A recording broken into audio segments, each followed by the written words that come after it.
In this video we're going to look at some of the settings available on the NEXTBASE 422GW Series 2 Dashcam. Dashcam is installed. I've only changed a couple of the default settings, but we'll have a look at those as we go through.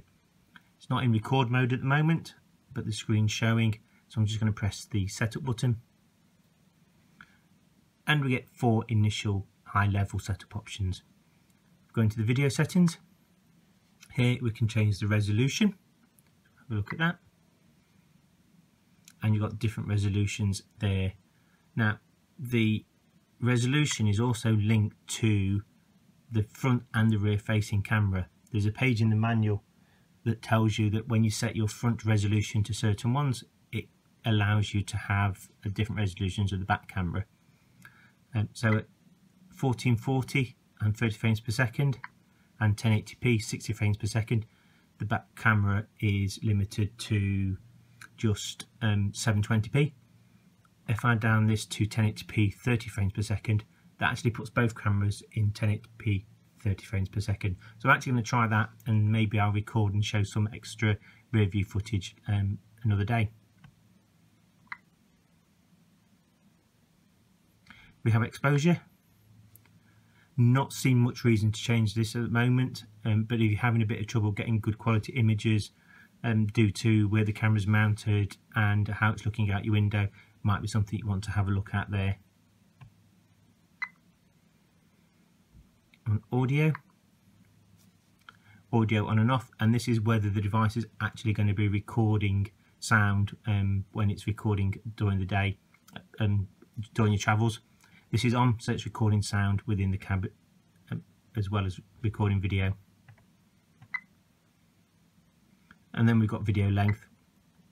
This is the size of each individual video file that the devices produce. It is set to 1 minute, that's the default. You can up it to 2 minutes and 3 minutes. 1 minute seems fairly okay, and of course the software you can get available allows you to link those 1 minute files together and create much longer videos. The 1 minute benefit means also it gives you an opportunity when it's overwriting files, as it starts filling up the card, you will override less time. Got 3 options, menus here, so I'm going to swipe left. Got a timestamp, so this will show the timestamp on the video file it records. Time is come from the GPS as well, so that's really good. Speed stamp will show the speed your vehicle is doing based on GPS signal as well at that point. GPS stamp shows lat long from the satellites of where your device is while it's recording. That links back into Google Maps when you're doing the player on your PC or Mac. So it actually shows your actual locations. Model stamp, in this case it will put the NVDB 422GW on, but it just shows you which model dashcam was used to record the footage. And on to the last screen. Dual files, it will create both a high and low quality file format in there. Low quality will be smaller, which means you can get them off the device a little bit quicker. High quality ones, better quality, bigger files, but there if you really need to get some evidence or high quality images off the device. Time-lapse mode allows it to take photos and give you an overall sort of slowed down time-lapse effect. You've got 3 minutes, 30 minutes and off, it defaults to off. It may be useful if you want to do a time-lapse type video, otherwise I can't see any reason why you would just do normal video recording on there. Doesn't really work with parking mode either. Can enter your vehicle's number plate there, that will also show on the dash cam if you want to record which vehicle the camera was in, or if you've got multiple cameras, you've got multiple cars, cameras in each, and you're bringing all the footage together, that'll at least tell you which vehicle it came from.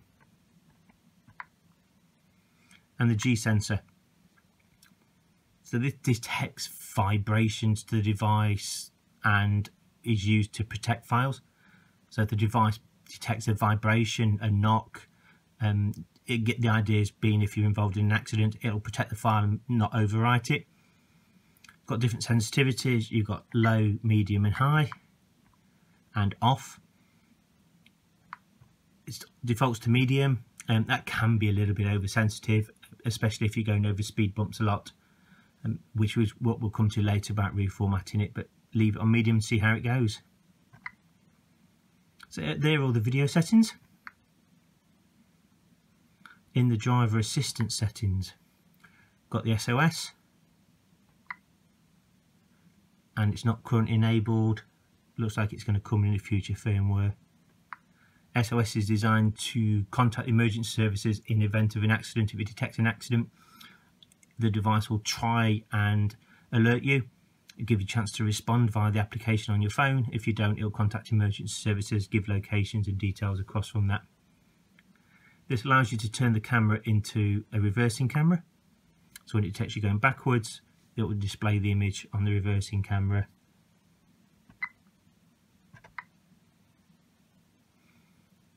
And in Connect apps, we've got My NEXTBASE and Alexa. In here you've got the privacy mode in the Alexa one that will stop Alexa from listening. Turn that off. And in the Alexa you've got on and off as well, so you can turn it off on the Dashcam should you need to. And setup phone will trigger connectivity to the phone. I'm not going to do that because my device is set up to Alexa at the moment. And on My NEXTBASE you can look at your devices, and if you don't want your device listed in there, or you're changing the devices, you can remove it from there and add another device if you want to. So in the main setup settings, 4 menus in there. Screensaver, that turns the screensaver on or off, so after I think 30 seconds of recording, the device will blank the screen.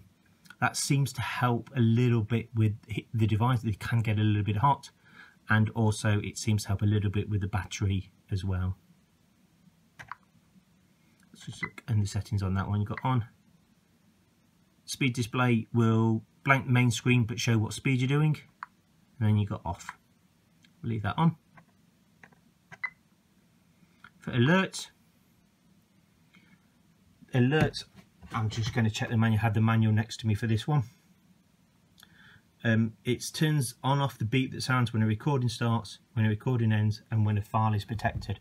So I'm actually going to turn that on for now. It's been off before, but I want to see what sort of sounds I'm making, and also I won't mind some alerts if the recording does stop at all while I'm travelling. Recording history.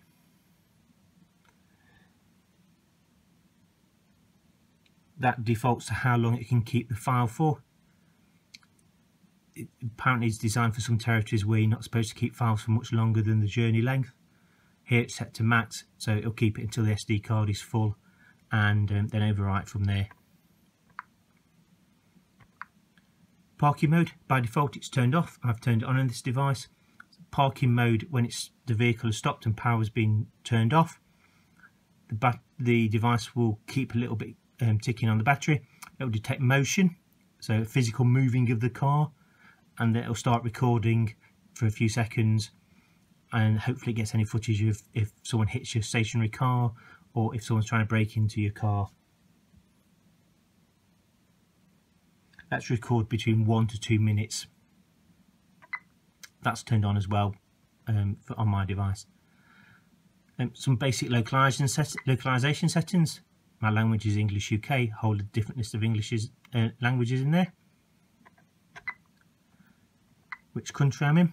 So Europe is the main location you pick from there. So more, I suppose, continent or large country rather than specific country. Time zone. Now, want to try and leave that to be picked up from the GPS if you can, but you can alter it if it's not doing that. And time and date you can set there, but again ideally leave it set from the GPS. On the third screen you've got speed units, miles per hour and kilometers, set to miles per hour for me. Device sounds, the beeping it's making when I'm pressing on the screens and some of the noises it makes you can turn off there if you want to. On screen dimming, That's off at the moment. The screen dimming will track the ambient light around and dim or brighten the screen based on dark and light, day and night. And auto power off. Mine's set to on. I think the default, if I remember right, is off.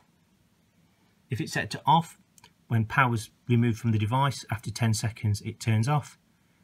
Set to on, it's 30 seconds before it turns off. Sometimes that just helps maybe record the last bit of footage, or to protect the SD card from losing power while it's still writing. And on the final screen, system info, a little bit about the firmware, battery status on there, serial number of the device. Keep user settings. When you apply a firmware update, if you don't have this ticked on, you'll lose any of your settings. It defaults to on. You'd probably turn it to off if you're having a little bit of problems. You want to do like the equivalent of a factory reset when you installed new firmware.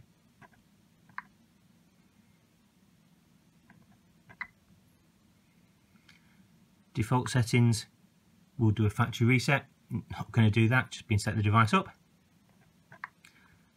And the final one here, format SD card. Now it's NEXTBASE's recommendation you format your SD card roughly every 2 weeks. Part of that is because, as we saw on the G sensor setting, it can be a little bit oversensitive, so you can be creating protected files. Those protected files aren't available to be used, and it takes up space on the SD card. So once you're sure that you don't need any footage off the device, you put format SD card, do a yes, and that quickly formats the SD card for you. Not going to do that at the moment, just in case there is anything I need off the device for any clips or anything like that. They're all the main settings then. Hopefully that's given you a good overview of what you can set on the NEXTBASE 42GW Dashcam. Hope you liked the video. Please like and subscribe to the channel if you want to keep up to date with any more videos I'm producing. Thank you very much.